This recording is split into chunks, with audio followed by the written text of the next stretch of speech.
You're on the air. Hello. Good morning. Irene Koehler. Yes. Hi. Well, how are you? I am doing wonderfully, except for just a little sniffling. Well, I know that. you told me you had a cold, and very appreciative that not only you braving the 3-hour time difference, but also the fact that you are kind of under the weather.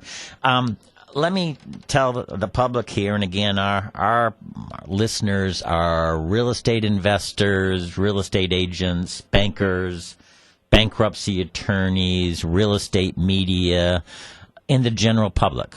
And I just recently, kicking and screaming, got into social media and got into LinkedIn and started contacting people because I wanted to find out where they were. And because it's been a long time, and I'm in a business where I deal with bankers and bankruptcy attorneys and developers, and they move on so quickly.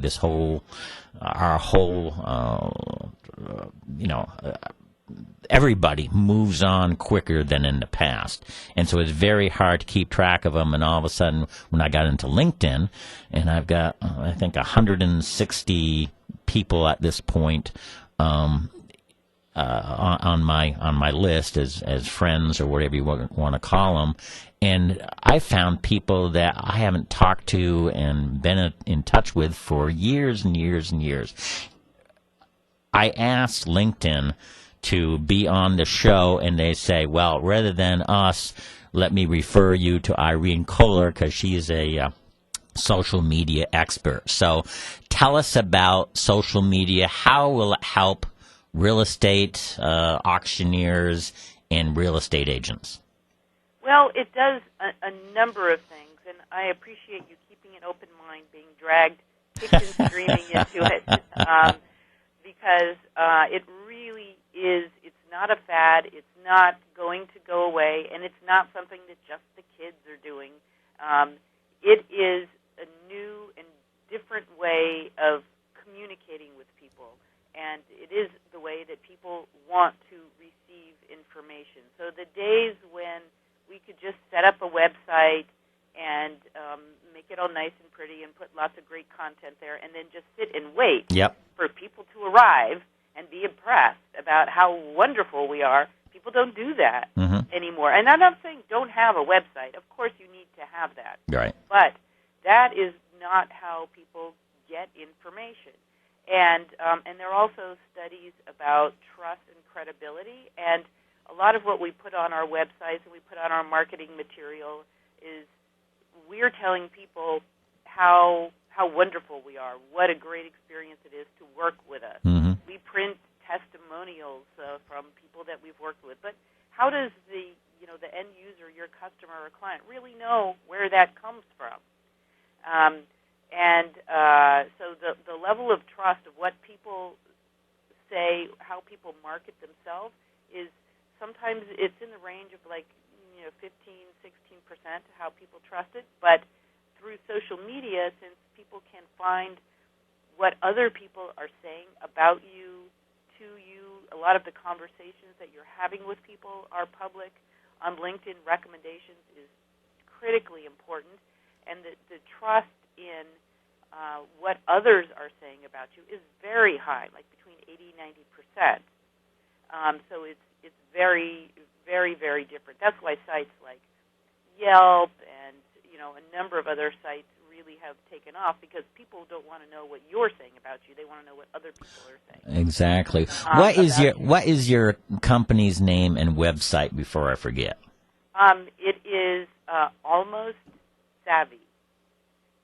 And the website is the same. It's Almost and then SAVVY. And actually, the reason that I call it that is there's so many people that I work with that feel this pressure that I need to know how everything works, because my neighbor told me I'm supposed to be on Facebook, I'm supposed to be on LinkedIn, and I'm so far behind. And this stuff is changing so rapidly. There's an entirely new social network that just was launched about a week ago through Google that is really kind of taking on Facebook. And so, this stuff is changing all the time. Most people, nobody's really 100% savvy. So being almost savvy is really okay to take it just one step at a time and figure this out. And that's why I work with people and small businesses to help you figure out how to determine what you're trying to accomplish online, and then figure out what tools, what sort of tactics can help you achieve that. But it's important to start with the strategy. So many people are focused on the tools. I need to know how to use Twitter. And my question is, for what? Who are you trying to reach? What sort of story are you trying to tell? Rather than just, it's like running, I need to learn how to dial the phone. I'm like, okay, who are you going to call? What are you going to say? It's not about the phone. But LinkedIn, one thing I want to say about that is Yes. for a professional presence, Yes. that is, of all of these, there are various things, and I would throw blogging into the mix, which is really, really a great thing to do. But it does take a commitment of time. LinkedIn, more than the other sites, is really a great place to establish to start off with your professional presence.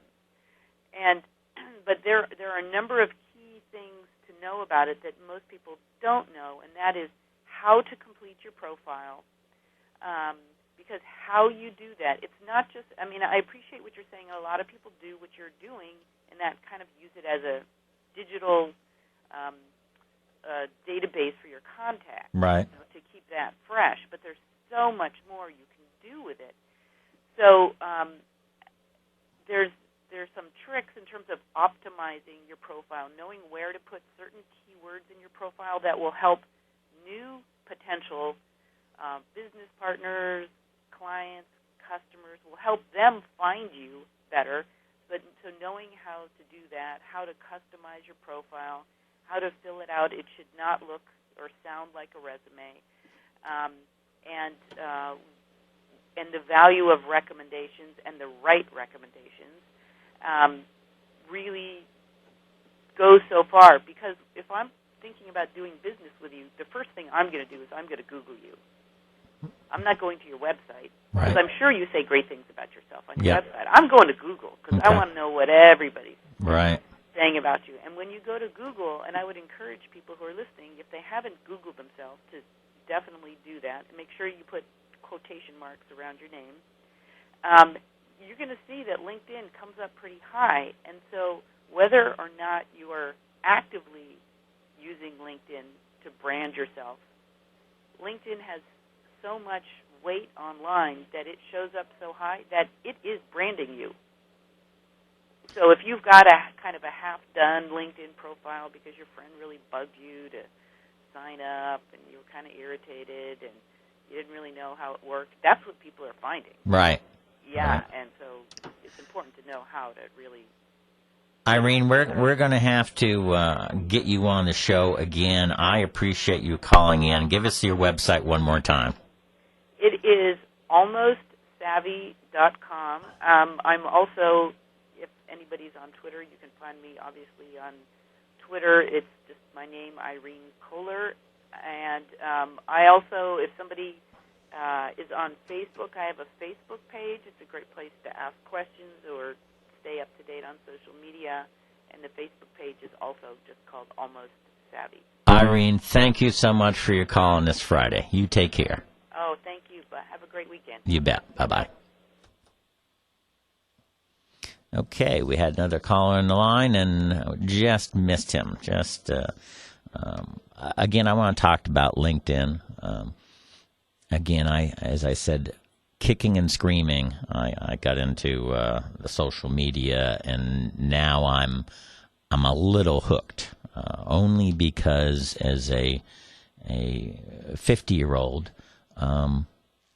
I have done a lot of business with a lot of people in the past, and no matter how good we are, we forget names and we forget where they're going.